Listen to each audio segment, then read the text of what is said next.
الحمد لله رب العالمين.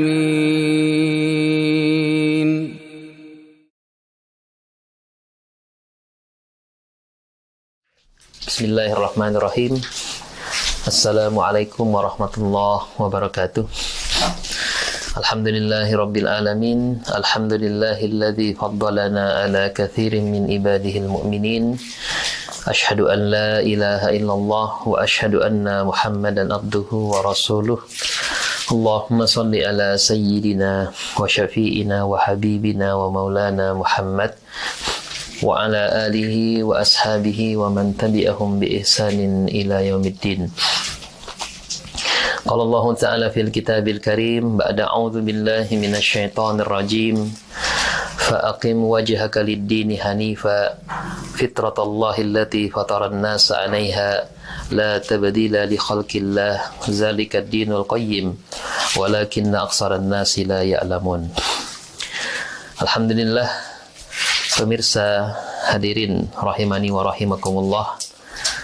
Alhamdulillah, kita bersyukur kepada Allah Subhanahu wa taala senantiasa diberikan kekuatan, kesehatan di dalam menjalani ibadah dan ketaatan kepada Allah Subhanahu wa taala, khususnya di bulan Ramadan yang mulia ini. Salam dan salawat senantiasa tercurahkan kepada junjungan kita Nabiullah Muhammad sallallahu alaihi wasallam, di mana tentu kenikmatan iman, kenikmatan Islam bisa kita raih, bisa kita rasakan berkat daripada perjuangan beliau 14 abad yang silam. Alhamdulillah, salah satu kenikmatan yang harus kita syukuri dan bahkan merupakan kenikmatan terbesar dari Allah Subhanahu wa taala adalah kenikmatan iman, kenikmatan Islam. Sehingga kenikmatan itulah yang harus senantiasa kita jaga selama hidup kita, dan bentuk menjaganya adalah dengan mengisi hari-hari kita, waktu-waktu kita dalam rangka ibadah kepada Allah Subhanahu wa taala. Kita sadari bahwa hidup kita di dunia ini sangat singkat, dan masa setelah kematian itu masih panjang, dan yang menjaga kita setelah kematian kita tidak ada yang lain kecuali adalah amal-amal ibadah kita, kesolehan kita, solat-solat kita, puasa Ramadan kita, dan itulah yang kelak yang akan menjaga kita dan mengantarkan kita kepada Allah Subhanahu wa taala.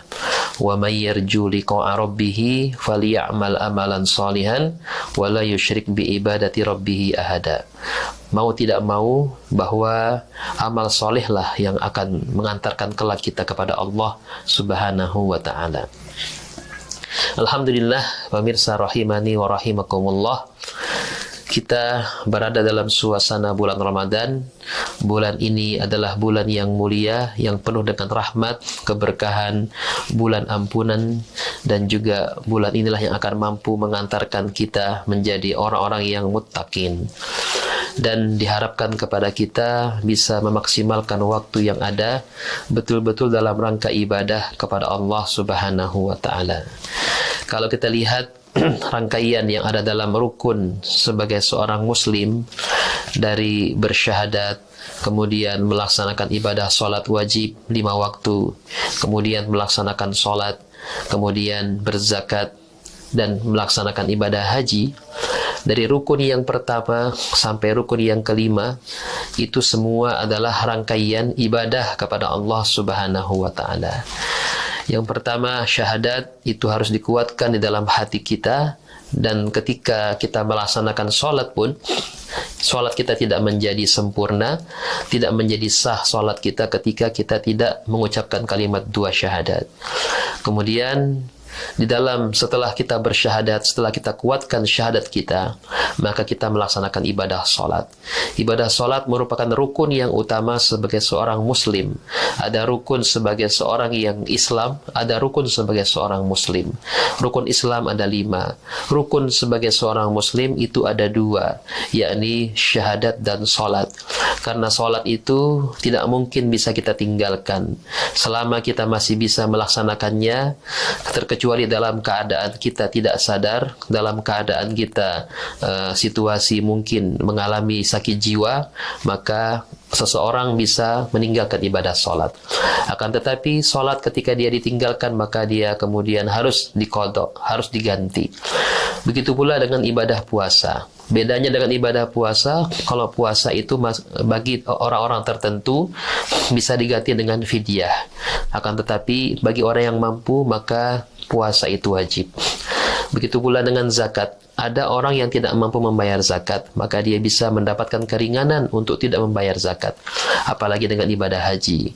Bagi yang mampu, maka dia bisa melaksanakannya. Bagi yang tidak mampu, dia bisa untuk tidak melaksanakan ibadah haji. Menggambarkan betapa bahwa solat itu adalah hal yang penting di dalam rangkaian daripada rukun Islam kita itu. Kemudian setelah solat kita perkuat, maka diperintahkan untuk melaksanakan ibadah puasa. Puasa juga adalah ibadah. Bedanya dengan solat, dengan zakat, dengan haji, maka puasa ini adalah ibadah yang tidak kelihatan.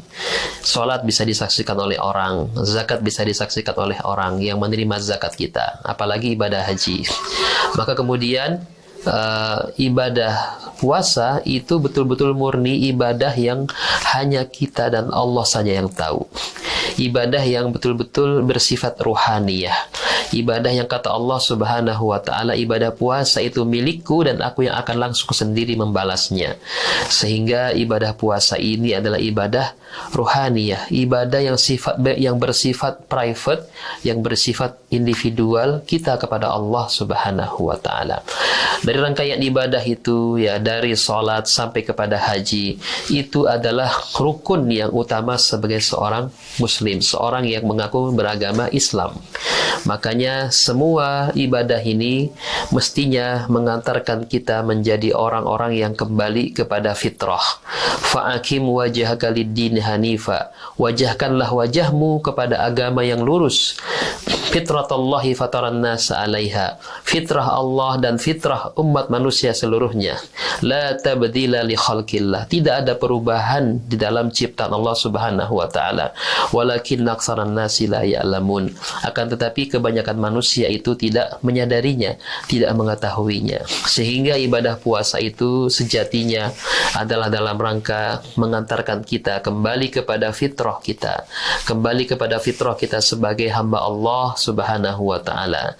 Wa ma khalaqtul jinna wal insa illa liya'budun. Dan tidaklah Allah Subhanahu wa ta'ala menciptakan jin dan manusia kecuali semata-mata untuk beribadah kepadaku. Inilah fitrah kita. Sehingga diharapkan di bulan Ramadan ini kita kembali kepada fitrah kita sebagai hamba Allah Subhanahu wa ta'ala.